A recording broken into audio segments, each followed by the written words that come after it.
Welcome back to Draft Nights. You know, my prediction for the U.S. men's national team might have fallen right on my face, but we're here today to predict some college football.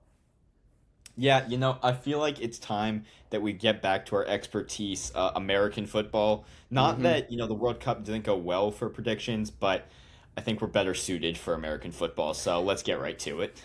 Absolutely. So today we're going to be looking at the preseason top 25 posted by ESPN on June 16th, and we're going to be going through who we think are rated too high, who are rated too low, and maybe we'll even get to who's just right. Yeah, definitely a couple of interesting picks in here. Some that I'm not sure I agree with. So I'm excited to get into it. Yeah. So the first one, a team that I think is honestly rated too high, is Penn State at 15. I know they're a really big name. I know everyone they're one of the biggest teams in the Big Ten. They've been so successful in recent years, but I just can't get behind this team. Last season they finished 7-6. They were kind of a national embarrassment. They lost a lot of games that they were heavily predicted to win. They just fell flat to a superior Northwestern team and got killed by a floundering UCLA team too. They were not successful in the way that they thought they were going to be. They fired James Franklin, which was kind of astonishing in the moment. And I just think they're too high for a number of reasons that I'll get into in a moment. Yeah, I mean, just starting things off, you said it. They felt just a superior Northwestern team. You can't beat David Braun. Just an incredible game.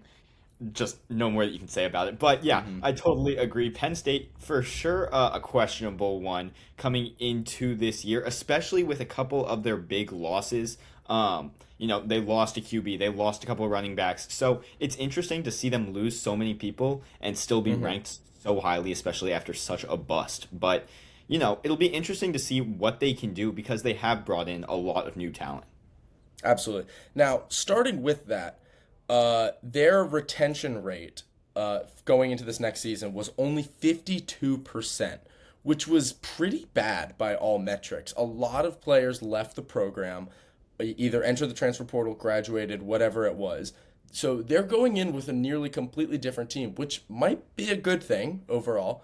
But and to stay on the good side, they also had the fourth highest transfer portal class as ranked by 247, and complete with 9 4 stars in total. So that's something to really get excited about if you're a Penn State fan. There is a horizon. There is a bright side that you can look forward to, and I think that's what ESPN was using to give this ranking. But at the same time, man, there is a lot wrong with this team. First of all, they had a 65th ranked recruiting class, mainly because of the amount of recruits that left after Franklin was fired.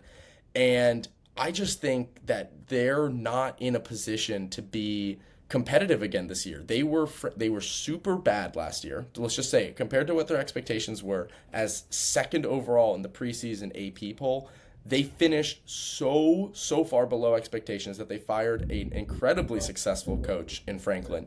And I just don't think with this new influx of freshman talent that they're going to be able to get it done.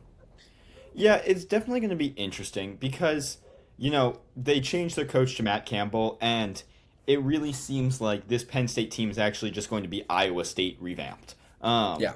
they have so much talent that's come over from Iowa State, and that's going to be impressive. But, Iowa State is not a top 12 team where Penn State should be, where Penn State's fans expect them to be Hmm. year after year.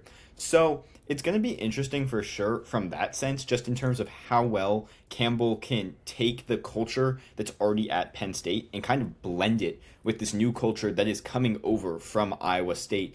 It's not too typical that you see this many players join a coach and leave their team to go to a new one, especially when that team just had such a bust of a season.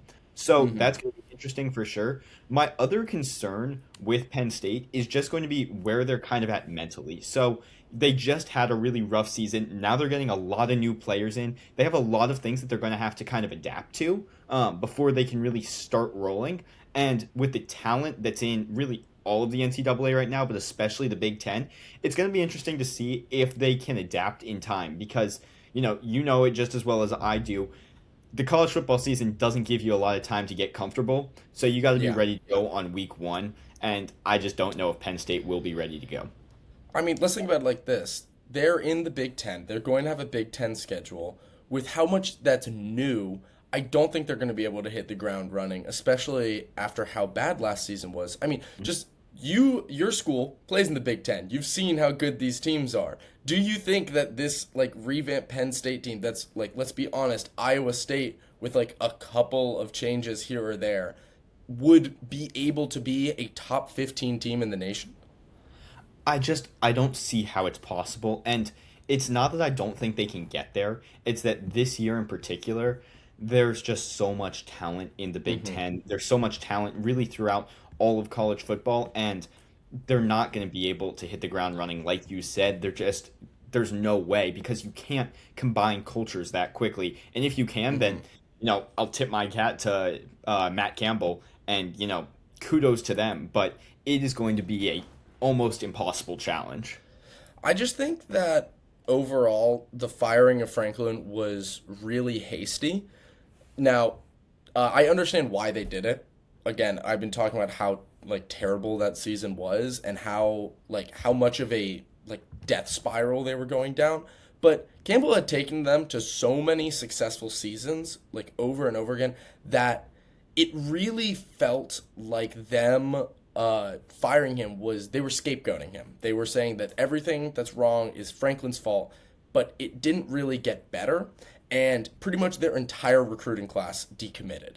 Now, maybe with the how great their transfer portal was, and I do think Matt Campbell is a good coach, maybe this next season they're solid. They're improve on last season.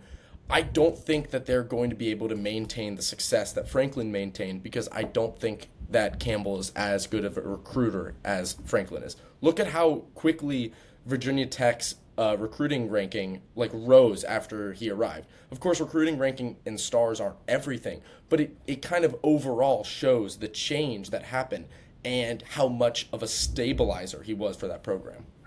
Yeah, I think that, in a sport like college football, and especially in a program like Penn State, there's just no room for failure. So, you say he's a scapegoat. I agree with that to an extent, but also it's worth remembering that in a sport like college football, at a team like Penn State, one loss is already just detrimental to your season, Yeah. and he was doing it repeatedly. I mean, I love the Cats always, but you can't be losing to Northwestern when you're going into the season ranked number two. Yeah. I remember watching Sorry. that game. I remember when the schedule came out and seeing it and thinking to myself, wow, at least I'll be able to, watch Northwestern play a super good team. And next thing you're watching your You got team. to watch Northwestern beat a bad team. Exactly. Don't get me wrong. I was jumping for joy in my dorm, but that doesn't change the fact that you can't be doing that. And so for James Franklin to get fired, I don't think it's surprising at all. I think it is a little bit scapegoat, just in the sense that he's not the entire team, but he is the leader, and because of that, it makes sense and it had to be done. Yeah. The next team that I have as too low before we do one that's too high before we do one that's too low is Louisville, who is ranked at 21. Last season they finished 9-4. They did not win the ACC. In fact, they went 4-4 in the ACC, and I just don't see it with Louisville. I don't see where the hype coming from last season is. I think that while they had a good transfer portal class, they were ranked 13th overall. They had 7 4-stars. They had a really low recruiting class, only 48th overall, and they had a really low retention rate at 53%. So even if you think that last season there was a lot to build on, I mean, after all, they did beat Miami, but then they lost to the superior California Golden Bears, that this is a team that already lost a lot of players, a lot of good players too. And I just think with their recruiting class, I don't think it's enough. And the ACC is only getting better. I think Louisville is going to fall off from last season, personally. Yeah, I think to your idea about the ACC getting better, I think the ACC is very competitive right now. I think that all the teams are super close to each other, and while I still think that there's a pretty big step between ACC to SEC, I think that within the ACC they're all very close together, And then you take Hmm. on top of that Louisville is losing a lot of players, and like you said, a solid transfer class, not a great recruiting class. I just don't think that they're really going to have the tools necessary for what they're trying to do. I think being ranked 21, that's not insane for preseason. I don't think that's crazy, and I think they can build off that. I think you're going to see a couple of really good games from them this year, especially later in the season once they kind of start getting more comfortable. But when you're losing so many wide receivers and your QB and tight ends, that's just gonna bear a lot of weight. And you're already looking at a team that, like you said, went 4-4 in the ACC last year. Hmm. They already weren't dominant, and I don't see how they're really gonna turn that whole thing around this year. I just think if you're putting Louisville at 21 when they didn't finish ranked last season, you're banking on Louisville, this roster that is like that you see in the preseason is better than last season. You're banking on this team is going to do better. And I think the roster got worse. I think that they didn't accurate I didn't think that they replaced the players that they lost super well. And I think that the rest of the ACC has started to pass them by a little bit. I think obviously very competitive. There's a lot of flow. Maybe I'm completely wrong on this, but I just don't see this Louisville team as better than they were last season, to be honest. I think the one place where I disagree with you on that actually is that you're talking about how it's the roster that's really determining this.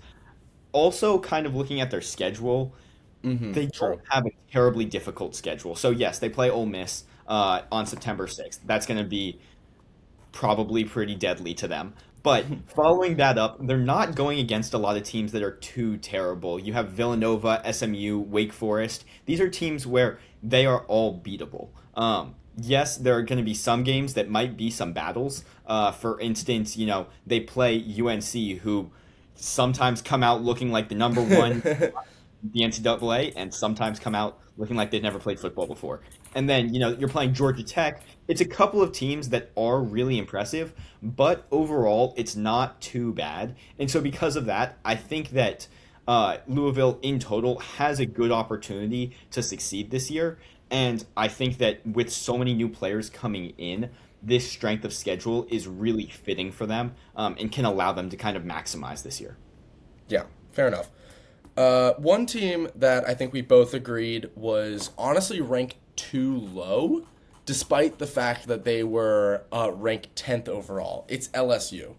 Now, just looking at LSU's transfer portal class, they were ranked number one, and it's not even close. They had 3 5 stars and 14 4 stars overall, which both the most in the entire nation. 5 stars, the most by far.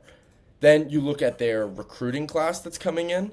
It's not usually as impressive as you'd hope from an LSU team, but with that transfer portal class, I just don't think it really matters. Like, I, I know maybe I just harped on Louisville for having a solid transfer portal class, but then not really having the best recruiting class. We're looking at LSU and just the sheer firepower that they brought in with Lane Kiffin. I think that they should be even higher. I mean, LSU has a $40 million roster. If you can't be top Yeah. 10 in the NCAA with that, then there is a massive problem in your system. I think that Lane Kiffin is also a very solid head coach. I think that all the drama that kind of happened to him last year, that's kind of subsided a little bit. He can finally Hmm. focus on the fact that he is coaching this team that is going to be national championship contenders. But like you said, their transfer class is just so dominant that it doesn't matter who their recruiting class is. Yeah. And like the recruit class isn't even bad. It's 11th Right, overall. It's just right. not typical Still very LSU solid. number one. Exactly. But, to have $40 million to work with, that's just playing in the NCAA. And so, Plenty. if they definitely have the financial power. If they don't have the manpower with all of those resources, then there's going to need to be massive changes made. I think the expectations for them are kind of like where the Rams are in the NFL right now. It's Yeah. kind of going to be championship or bust. So to have them at 10 is just too low in my eyes. And all that being said, they could be a bust, but if they are a bust, I would consider that even bigger than Penn State from last year. Yeah. I think with this LSU team, they're really setting. Usually, the term "set the standard" is used pretty positively. I'm going to use it kind of negatively here. They're really setting the standard for what a competitive team has to be nowadays. They're pumping so much money into their program. They went through the whole dramatic hiring of Kiffin. They've been super aggressive in the transfer portal, super aggressive for recruiting both in 26 and 27. I think that they are kind of like they're right now like a battering ram that's like just like going all through all the walls that like usually had been created to keep some level of equality in college football. And I think that if other teams like start going down the LSU train, if we start to see teams trying to keep up like that, I just don't think it's good for the sport. I think that they're setting the standard for the wrong direction for the sport, but they're doing it because they can. Yeah, I mean, to harp on that, like I hate to say it because I do think LSU is like a cool team, but I hope that they don't find that much success this year. And I say that because I don't want to picture a world where the only way to be successful in college football is to be paying your players $40 million. Because that is how we spoke a little bit about it last week. That is how you end up with SEC teams just being dominant compared to everybody else, and no one that isn't in a Power Four has a chance. But, similar to Louisville, LSU is set up pretty well for success throughout the year. Obviously, they're in the SEC, so they're always going to have a more difficult schedule. But those middle weeks are going to be a lot lighter for them. They're playing Kentucky, Mississippi State, who they should be able to beat, Auburn, who they should be able to beat. Their schedule gets a little bit more difficult at the end with Texas and Tennessee. But throughout all of that, LSU should have the skills and the resources for sure to make this season work really well. I just hope it doesn't because I don't want to see college football change into something that requires $40 million for players only. Yeah, but I kind of where I stand is I don't think, and this is going to sound negative, I don't think it matters if LSU really overperforms or underperforms, specifically more the underperforms, because in the end, like the simplest solution that people are going to come to is spend more money, get better players on the rankings, and start winning. Even if LSU doesn't like perform as well as we think that they are going to, then you could just point and be like, oh well, Ohio State also pays a bajillion dollars. Look at Oregon; they're paying like however much, and it's just like, well, you can make the excuse of, well, LSU, they just went about it wrong. They got the wrong people, but their head's in the right place because they're spending money and they're being put in these conversations. I think that really what we need to see is the NCAA has to step in and they have to create some kind of restriction, because otherwise we're just going to see the like top 15 schools are going to always be the top 15 schools, and every other school just becomes a feeder for them. Yeah. I mean, I think it's valid to make the argument that the game has already changed just because they did this. Whether they do well or not, it doesn't matter. So, in that sense, I agree. But I think that if they were to, severely underperform this year, it kind of leaves a little bit of hope for those other teams. So, I think that's what I want out of this. Yes, obviously, teams like Georgia and Alabama and Oregon, like you said, are already going to realize, hey, we can do this too. And so in that sense, it's already changed. But I think it leaves a little bit of hope for those other teams if LSU underperforms. And I think that little bit of hope is all that you need to push one or two Cinderella teams through each year. Fair enough. Anyway, do you have anyone that you think are too high or too low? I've gone through the last three. Yeah.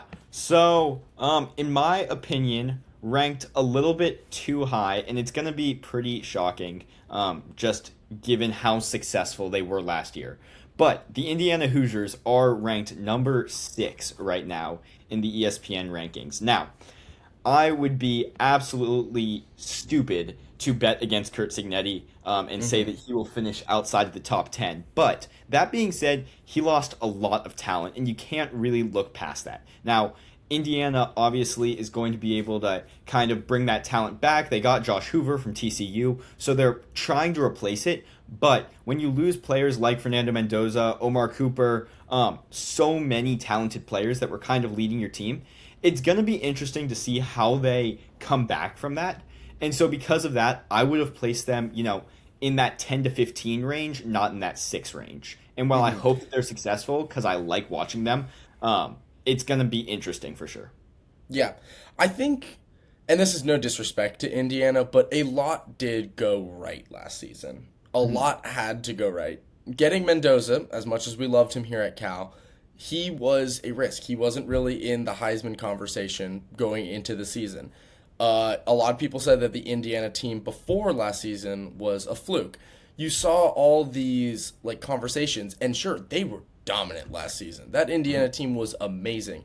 I think this ranking at number 6 is in a lot of ways a respect to that, and a respect to the fact that, hey, every time we've said they probably can't do it, they have so far. So until they prove us wrong, why bet against them? Yeah. I mean, I would fully agree with that. And we said it on the podcast countless times last season that, Indiana was just far and away a dominant college football team. Yeah. You put them up there with the 2019 LSU team almost. So, yes, a fantastic team. I don't know if I'd put them that far. Yeah, that's a little, whoa. 2019 LSU team was next level. So, I'll bring it back. But that being said, it's impossible to state that they didn't have a dominant season. And so I just don't know if you can repeat that success. I don't know if anybody can repeat that success. And so because of that, I think they're a little high here. But like we said, I'm hopeful for them, and I'd be an idiot to go against Kurt Signetti. Yeah. It's just a case of this team has done so much with so little. I mean, people were making jokes about the army of 3-stars last season, and it's coming. They're sticking with it. But I think that the real question for Indiana is going to be: you're no longer the underdog. Mm-hmm. You were 2 seasons ago when you first broke onto the scene. You were still last year when people counted you out and when people were pretty low on them overall. But now this season, you're the national champions. You went undefeated. You beat Ohio State. I think they beat them twice, right? Am I misremembering that? Yeah. You're no longer the small fish that's punching up. You won. And so if you now take a substantial step back, that's not in the trajectory of progress. They're seeing that as, oh, the best team is now no longer the best team. How do they get back up to that mountaintop? They're kind of a victim of their own success in a weird way. Yeah. I will just quickly say they beat them once in the Big Ten championship. So much happened during that game that it felt like 2 games, so valid. Yeah. And I'd agree with everything you say. My last point about Indiana is that you have to take into account that on September 25th, they will be playing the Northwestern Wildcats, where they'll probably That's lose. an L. Just add that to their schedule. Yeah, it's worth noting the fact that they have one guaranteed loss to the Cats. Yeah, mark your calendars for that day. Moving on, I think one team that is actually properly ranked, and you can hate on them all you want. I know I love to, but it's just the truth. Sitting at number 1 is the Ohio State Buckeyes. Yeah, I mean, we can keep this as short as long as we want, but just they're kind of inevitable at this point. Mm-hmm. Let's look at the last 2 seasons. Honestly, for as much as we were talking about how great that Indiana team was, arguably if that Ohio State team had slightly better quarterback play, they're probably substantially better. That defense last season, the way that they recruit players, the way that they bring in just dominant forces of nature who are able to be molded so well and who play into the system so well. This is just a well-oiled machine. And I just I don't know. I just look at everything that they've lost and I'm like, oh, wow, any other team would take a substantial step back, but not Ohio State because they can't. They're just... great talent comes in, great talent comes out. There is no stopping it. Yeah, I mean, you said it. Their defense is just so much fun to watch, and you think that when you lose as much as they did, especially on the defensive side, that they have to take a hit, and they just keep it rolling year Hmm. after year. I'm excited to see what James Smith can do from Alabama for them. I think he's going to be a big part of this defense, especially coming in this year when you've lost guys like Caden Curry. Um, but the fact that you can say that, even the fact that you have these dominant players replacing already dominant players, that's just going to be so amazing for them. I think Julian Sand, like you said, he needs to upgrade his performance from last year. But I think that hopefully with a little bit, more experience under his belt, he'll have that. And if they can get that offense at the same level as their defense, they're going to be completely unstoppable this year. Yeah. Moving on to a team I think is pretty overrated is Utah, ranked at 25. Now, starting off, should be noted, Utah was really good last season. They finished 11-2. This is not a bad team by any means. However, that being said, they had a really, really low transfer portal class, only ranked 44th overall. They had a really low recruiting rank, ranked 27th overall. And they had a low retention rank at 55 overall. 50, not 55 overall, sorry, 55%. And to top that all off, they lost their head coach, Kyle Whittingham. Now, sure, their new head coach, Morgan Scalley, was their defensive coordinator, and their defense has been their identity over these years. It still goes to show they have just been losing things, and I don't think they've been replacing them adequately.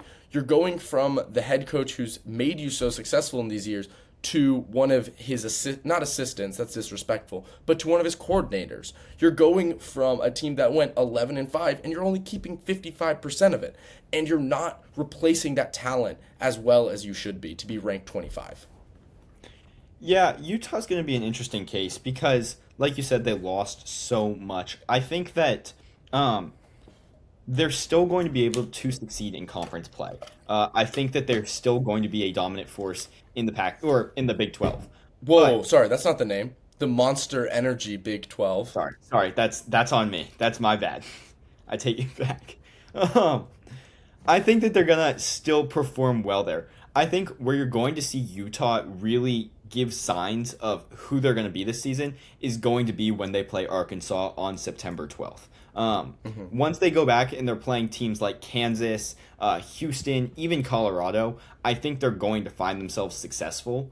But it's going to be kind of like that situation that we saw with a team like Tulane from last year, where, yeah, they made it into the postseason, but they were just massively outmatched. So I think it's going to be Hmm. interesting to see how Utah lines up both in its conference as well as in the NCAA in total, because I think that they're going to perform really well in their conference. The question is going to be if they're actually performing really well or if the SEC, the Big Ten, the ACC are just miles ahead of everyone else. Yeah, I mean, they're clearly the best team. They were clearly the best team, in my opinion, last season in the Monster Energy Big 12. But I just think that when you look at their sustained success that they've had these last couple seasons, it was built on a lot of consistency. It was defensive consistency, it was coaching consistency, and they would really be able to find great players out of nowhere, and they just quietly went like would go 10 plus wins, 10 plus wins, beat big teams. They beat USC very famously with Caleb Williams like multiple times. But when it comes down to it, they never really got over the hump to be a team that was taken seriously in the postseason. And I just don't think any of the changes that they made are going to push them that high. And sure, they were ranked on this only 18th. That's not crazy high, but I think with all the things that they've lost, I don't think it's enough to say that this team is even going to stay just as good as they were. Yeah, I agree with that. I think the big thing for Utah is going to be winning the big games. They keep it close a lot. You almost look at a team, they're kind of similar to Auburn in this way, in that Hmm. Auburn's really good at keeping big games close until the last few minutes and then they let it fall away. Yeah. Utah's kind of in the same position, but if they can come through and win those big games and kind of shine in those big moments, that's where they're going to see their biggest steps of improvement. I think that they have the talent there. Yes, they've lost a lot, but I think they can still make it work. The question is going to be, can they shine in the big moments, or are the lights going to be too bright for them? Hmm.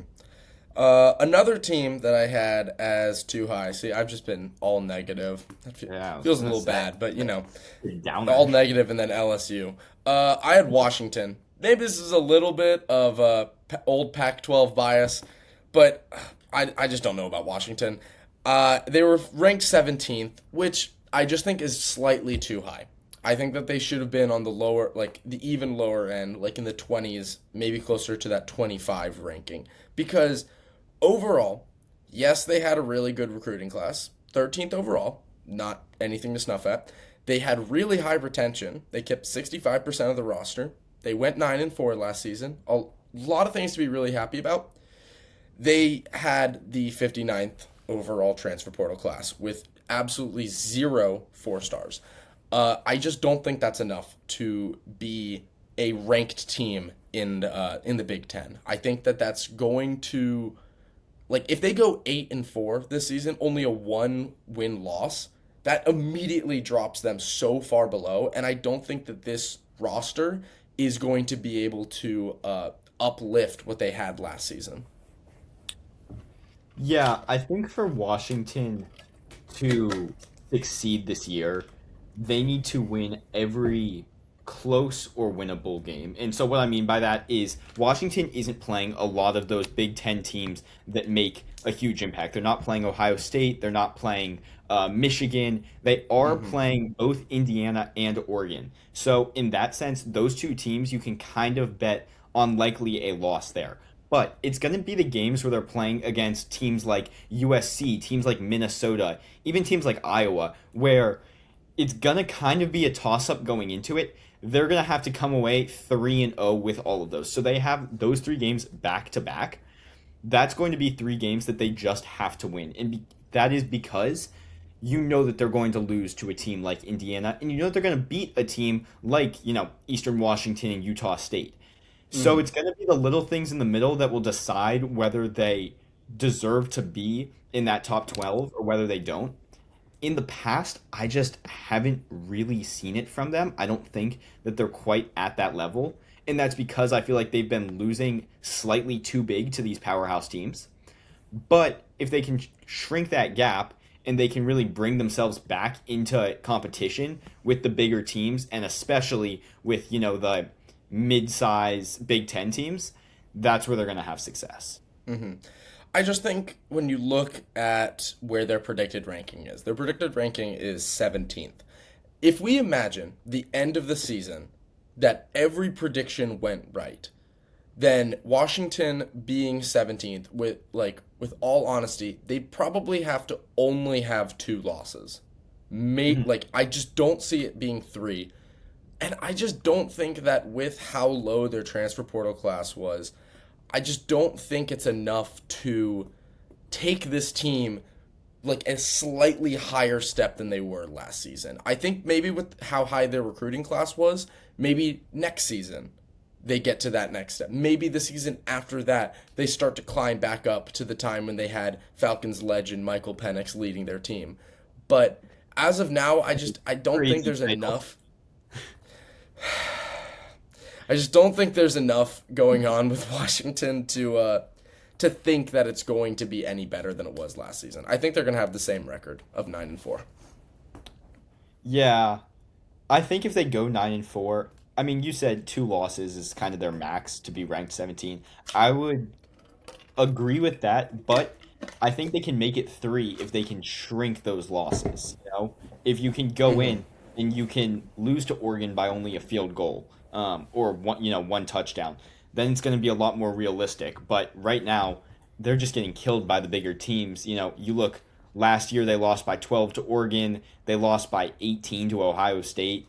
You can't really have those losses in a season where Yeah. you're ranked 17th. Mm-hmm. Anyway, I'll throw it back to you. Who do you have? Yeah. One team that I have, unfortunately, also is slightly too high. Wow, we really need to figure out what teams are I know too we're a little too negative this episode. Next, downer. next we'll Yeah. do some underdogs. Yeah, we'll do that next episode. Um, One team I have a little too low, or a little too high, the Miami Hurricanes. Um, I am a believer that the Miami Hurricanes were led by Carson Beck last year, and also Hmm. a lot of their seniors mostly to make it to the national championship.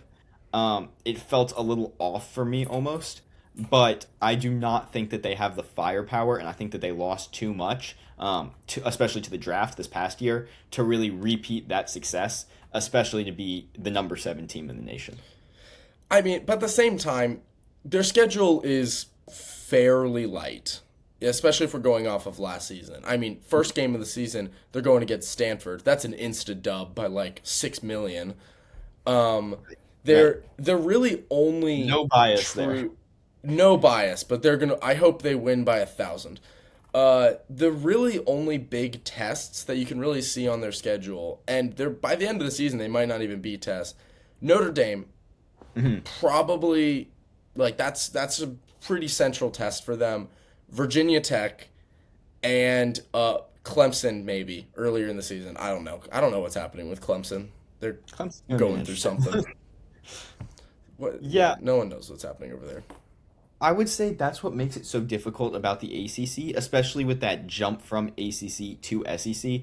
Because yeah, you said it. You look at a team like Wake Forest and Florida State and Pittsburgh.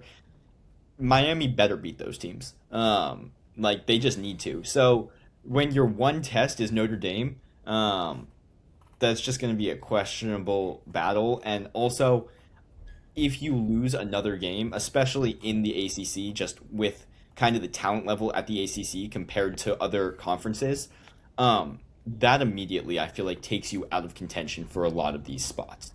So, because I genuinely think that an SEC team would beat an ACC team anytime, with the Whoa, slight exception whoa. of sorry, Cal would go undefeated against all I SEC mean, teams. let's be real. Except for that, there we go. I mean, but even beyond that, we say that every time. And last season, Miami made the final. Like they made the championship game, and they Yeah. were close to winning. I feel like a lot of the time, and this is maybe going a little off topic. I feel like a lot of the time, people like it seems like it's only like the SEC versus the Big Ten, but it's really not. Like SEC teams, respectfully, have been disappointing a lot these last few seasons. Like the ACC and the Monster Energy Big 12 are here. It is a power four. It's not a power two. I think what's interesting about it is just that the SEC teams and now ACC as well kind of just take each other out, which is really strange. I mean, Hmm. no one had Duke winning the ACC last year. That was not the It's very expectation true. of the season. And, yet it happened. And so I think it's interesting that so much focus is on these conferences, but they're kind of all beating each other. The Monster Energy Big 12 could have one team rise above the others and really go for it. In the ACC, I think Miami has to go for it this year, Hmm. because they lost a lot of players last year. They're going to keep losing players, and while they had a really good transfer portal, I just don't think that retention is going to be at the same rate, or that those players are going to be coming in at the same rate if they Hmm. don't continue to dominate like they did. Yeah, no, that's fair. That's fair. Uh, I'm actually through all the teams on my list. How about you? Yeah, I have one last team that I just kind of want to get your Perfect. opinion on because Okay. I don't know how I feel about them being rated here, and that is the number 8 Ole Miss Rebels. Um, Ole Mm. Miss has just been interesting to me recently. They had all the drama with Kiffin, obviously, Mm-hmm. and it seems like every year they kind of go for it. I really like their style, or I liked their style of play. I guess now that Kiffin's gone, that might be transferring to LSU more. But Yeah. I like how they play, but I'm interested kind of to see how they perform this year. I am too. I think that honestly, the number eight ranking kind of comes a lot from their performance last season Mhm. rather than from like a true look at their roster as a whole. I don't think eight is too high necessarily, but I think Ole Miss by far and away has the largest like floor and ceiling of like where that might end up because next season they go into it, and within 5 games, we could all be like, oh, yeah, Lane Kiffin was the only thing keeping that team afloat. They only made it so far in the playoffs because they were just going off of spite and just like energy. And this, like, Pete Golding is just not good enough. We might say that after like week 3. But then at the same time, we might be like, wow, this clearly Kiffin wasn't the thing that was making this team so good. They are really just Ole Miss is here, Ole Miss football is back, and like they didn't need him, and like that playoff run wasn't a fluke. But it's really hard to say where that's going to end up, and I think that's mainly because of how freaking annoying it was when Kiffin left. It really left a lot of questions on how good is Ole Miss really? How important was he really? Like, where is this team going to go? Yeah, this really does feel. Sorry, you're not gonna like this, but it really does feel like when Bill Belichick and Tom Brady kind of separated. You're about to see. My bad. You're about to see if it's the players or if it was the coach. And that's gonna be really interesting to me because, a team like Ole Miss, their history says that it's been the players through and through. The coaching, has obviously complemented that perfectly, and that's what's given them their history.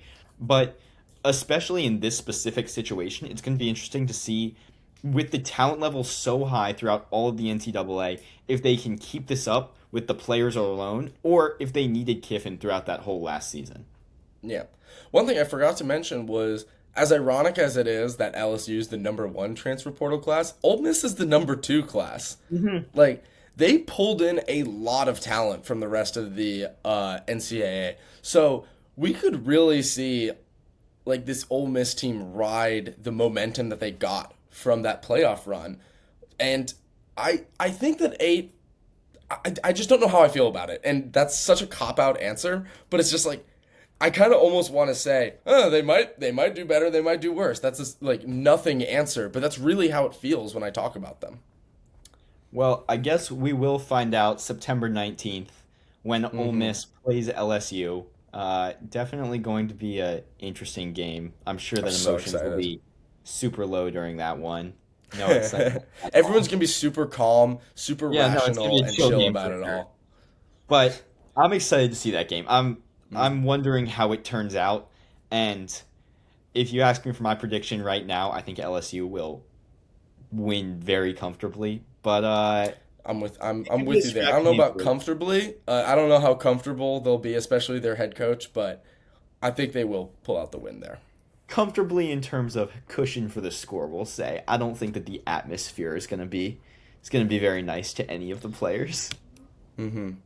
All right, the last thing that I'll say, clearly two teams that were severely underranked as they weren't even put in the top Yeah, 25. We're looking at the Northwestern Wildcats and the California Golden Bears.